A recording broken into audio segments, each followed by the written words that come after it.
Okay, hi. I think this IEP is very, very well done. Actually, it's extremely specific throughout, from top to bottom. In every area, they say exactly what is needed, what is going on, what they plan to do, in every section for each section. Along with that, I think they do a really good job at adding percentages. I think that's really important to be able to see the exact percentage of every area of, like, if they tested it, okay, this is the percentage of reader that he is in this area. So he can pick up this um, 79% of the time. I saw that all throughout the IEP, and I think that's really important, and it gives a lot of good detail to exactly who's reading it and who needs to apply each area. It gives them a knowledge of where he is knowledgeable. Not only that, is it emphasizes a lot of the good along with it, and I think that's important. Just like, yes, he needs this, needs this, needs this, but he's really good in these areas. And I think even though it's an official government document, and that it's really for the teacher or who's using it to apply with their knowledge, I think it just is really helpful to see not only just the things that they need, but what goes along with the good things. So then, if they need to modify, maybe they try something and it's not working, if they can add some of those things that he's really good at, it can help confidence, it can help a lot of different things if they can emphasize that good along with what he needs.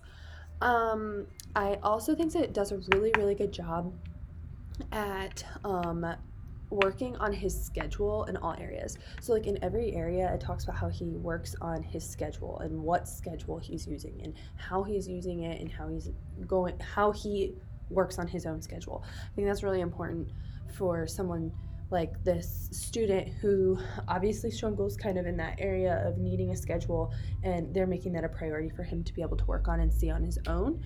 I also really liked the use of a job application for every time he puts down his personal identification information, just because you're going to have to do that. And if this is what he wants to do in the real world, why not start putting it down every time in the form of a job application so it's not foreign to him in that format when he has to in the future.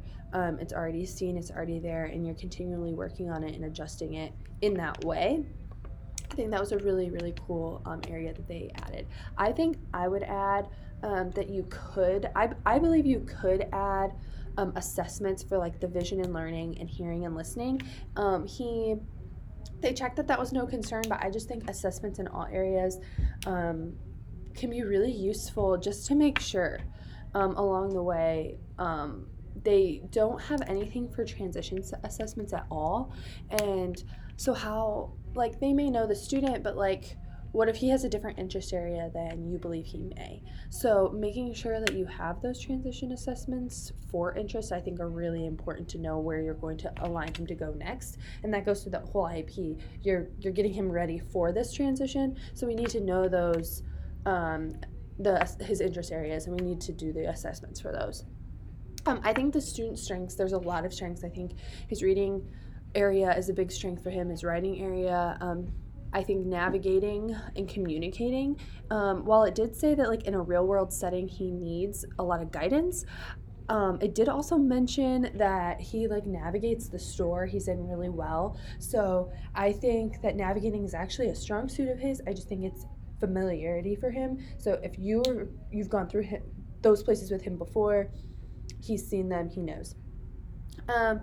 So communicating, he obviously does really well communicating with other people, other students within the school. That's mentioned a lot of time, and he has a lot of interest in job skills, so it's clearly a want to keep trying there.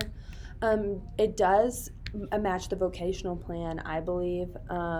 Again, those interest areas aren't really a focus and not listed, and it actually does state as a law that you have to have every box checked, which there's not even a check even on not a problem at this time or not a concern at this time. So that's an area that really would need for suggestions of for improvement. I think the teacher really does understand the student, because they do go into that good detail of what he's really good at along with what he can use, and applying how and what ways he can do it. And again, suggestions along with that other suggestion would just be not to add extra things that aren't really relevant. It says that he has a mild articulation disorder, but it doesn't really do anything. Like, I just think that could be wordy if we add things that, like, yes, it's nice to know that he has it, but maybe in a different section, like, yes, this is a thing. But where it was placed, I just felt like it made it seem like, yes, he has this, but it's not really concerned with it. So it's just kind of like, well, then it doesn't really matter that he has it. I guess. I mean, it matters, but like, it doesn't really benefit with the other information that was provided. So, yeah.